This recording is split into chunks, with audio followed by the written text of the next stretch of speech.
mahadle maasadan waxa la yiraahdaa ama hal ku dhigeedu leeyahay nimcadu kula aaba maaha waxay ka hadlaysaa ummadu marka kalgacayl iyo naxariis iyo jacayl dhexdeeda yaalo inay istaakuleen ogtahay oo istaageeris ogtahay maasadu waxay dul istaagaysaa in keena ladani keena liita taageero taakuleeyo dhexdeena aynu isku naxariisano waxay leedahay ayaamuhu waa wareegto adduunyadu waa harguura irmaankeedii ladnaanta aadmigu laba goor ma haysto fakhrigu abtirsiima maaha haddaad amin xoola hayso nimcadu kula aaba maaha miskiinka wuu dareeyay itaalkii ahaynta liita ayaankiiyo maalmihiisu berriba way iman karaane adduunyo qofkaad ku dhaanto duruufi agtaada keentay ha noqon ma arxamo bakhayla ku dhaafaya oo manaanta ku dayraya arag yaraanta ku diidaya uurmadnaanta lahaw daymada islaamka lahaw damqashada ogaalka kadaa urugada waxyeelka kadaa digashiya ilaaqda kadaa afxumada saboolka markuu aqalkaagu buuxo haddii ereygaa wax gooyo markay hayntaa isgaadho haddii dadba kuu istaago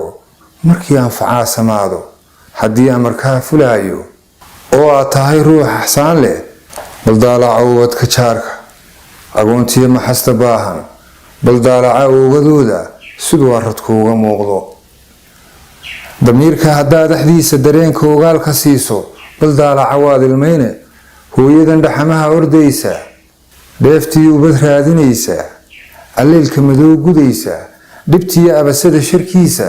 saqdhexe ugu ooli weyday oogii subaxii jarmaadka qoraxda ka istaagi weyday markay aamin dooni weydo agnaanku dareemi waayo tukaan waxamaahin waayo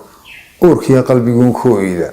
baleeg danyarahaas qoobay xishoodkuna aamusiiyey ishooduna kula hadlayso rabbina idin wada abuuray haddana idin wada arkaayo baleeg adigana ladnaantu siday tale kaaga awday siday runta kaaga ooday siday ehel kaaga goysay siday arxan kaaga maydhay maxaad xashilin u baahan intaad kala gacan adeegtay